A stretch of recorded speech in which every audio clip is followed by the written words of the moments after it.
couple of years ago, I was looking for a new and different tradition for our family, and I wanted something that we could do more activities or see other events. So I came across this idea of a memory jar, and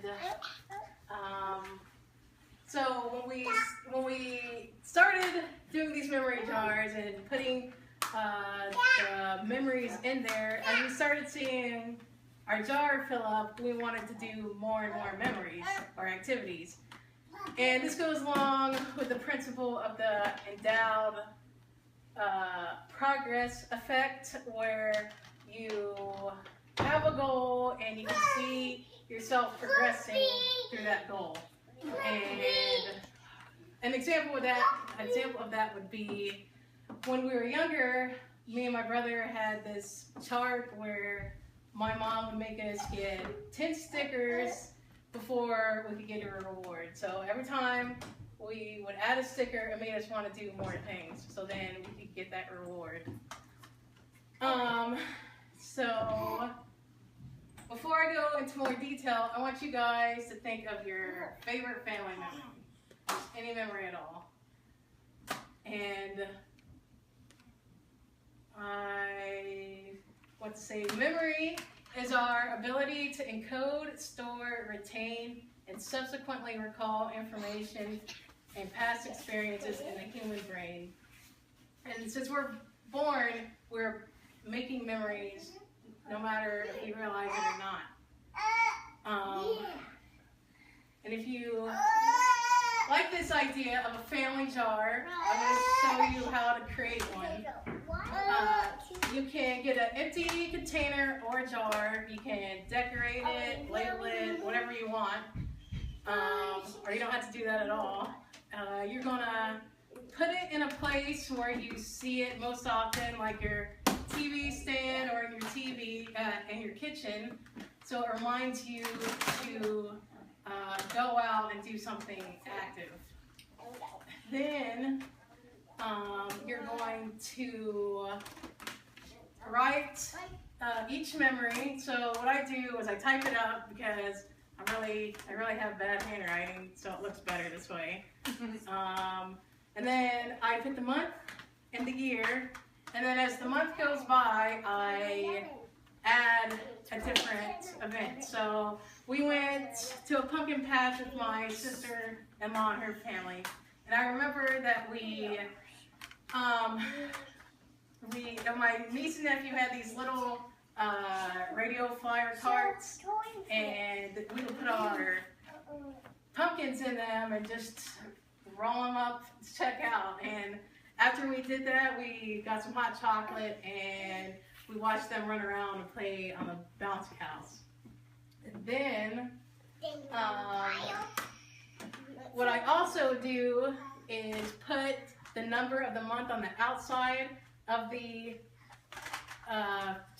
paper, and so when we open it up later in the year, we know which month it is before we read them.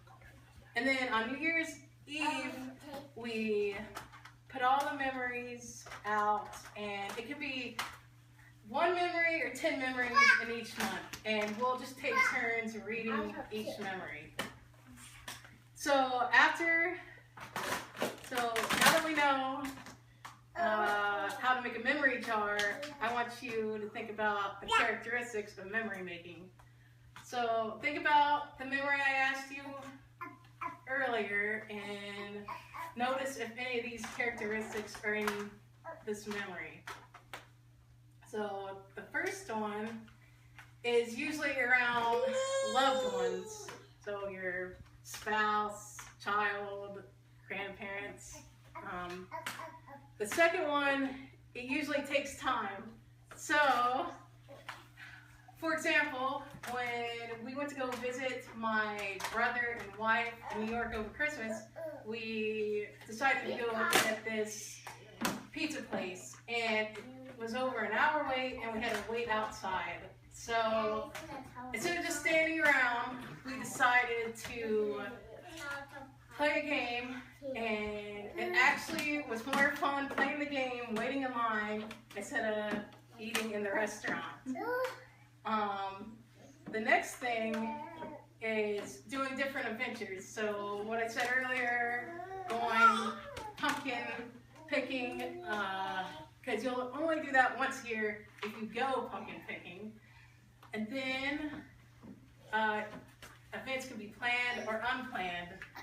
You can plan with your family to go to spend time on Thanksgiving, or you can do something unplanned, like just deciding to go to the park for the day. Then, lastly, most memories can be celebrated. And a memory isn't a memory if you don't talk about it, look at pictures of it, and laugh or cry about it. And now I want to explain the difference between purchases and experiences. So, there's a difference between going to see a movie or renting a movie from Redbox and going to a play or opera. You're going to remember going to the play or the opera. And this chart shows happiness, excitement, and pleasantness are greater achieved with an experience than buying something materialistic. And essentially, when you can't live in a moment, they say it's best to live in anticipation of the experience. And there was another study from Eventbrite that said more than 3 in 4 millennials, 78%, would choose to spend more money on a desirable experience or event rather than buying something desirable. And 72% say they'd like to increase spending experiences rather than physical goods over the next year. So there's going to be some controversy over this. There are times where we think about us. We become more of the me generation, and we think about buying expensive stuff, or we want expensive stuff like this iPhone, for example. I didn't have to get it, but I did, and I probably shouldn't have. Or we think there's no time. Either where there's too much work to do, or we have too much schoolwork, or some other obligation. But we can fix this by putting money and time aside for a specific experience. So,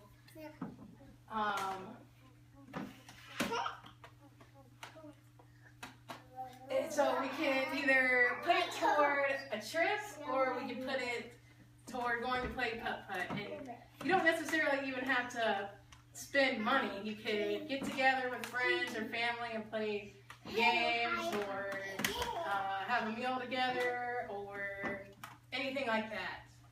Like a couple years ago, we used to get together and play card games or poker, and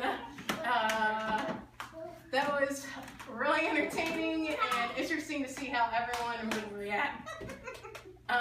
So we can plan a day in the month or a day in the week to set aside a specific memory. My husband and I, we usually try to do something different once a month. Last month we had a Super Bowl party. This month we went bowling.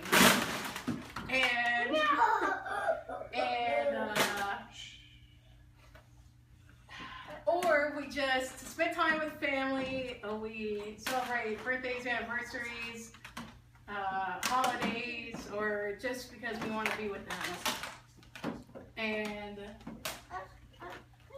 one of the ways we remember this is because we have these jars to preserve our memories.